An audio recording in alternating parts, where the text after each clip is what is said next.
So we're going to talk about the wellness continuum today.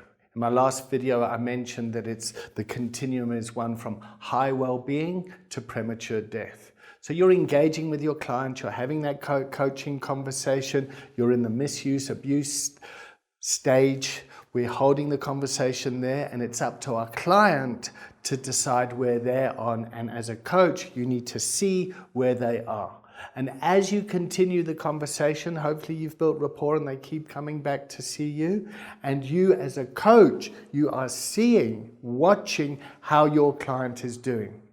Is your client getting well? So somebody could be diagnosed with a terminal illness and their attitude could still put them in an area of high well-being. You can see that with terminal cancer patients. Terminal cancer patients that have a high well-being, mental, positive attitude do a whole lot better than people that have been diagnosed with something and their mental attitude is one of premature death and sickness and doom and gloom. So your clients are showing up, they keep coming back, and how are they doing? So the next continuum that we move on to is your client using, are they misusing, are they abusing, or are they dependent? You'll have an idea and you'll know from your own wisdom and you'll see where your client is and how conscious is your client. So often the coaching conversation, stuff will emerge out of that conversation that your client then realizes stuff and then decides to change their behavior.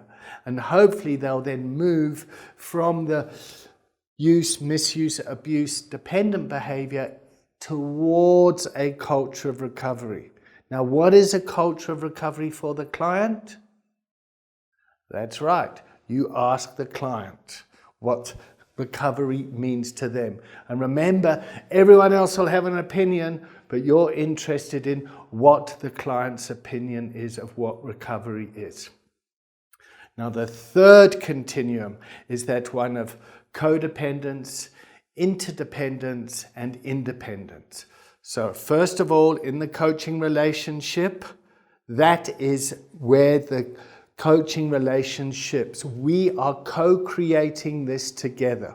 We are having co-creative, collaborative conversations where you meet your client at the place of interdependence. It is not a codependent relationship, and it's not a relationship where it's completely independent to the client's left on its own.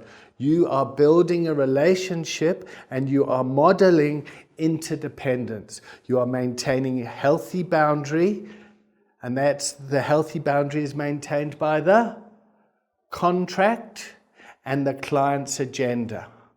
And you will remember what the contract and the client's agenda is from the very first conversation. So the best way and the healthiest coaching relationships are ones where you've contracted clearly and you've created healthy boundaries around that. Because it's something that you will always refer back to. More about that later.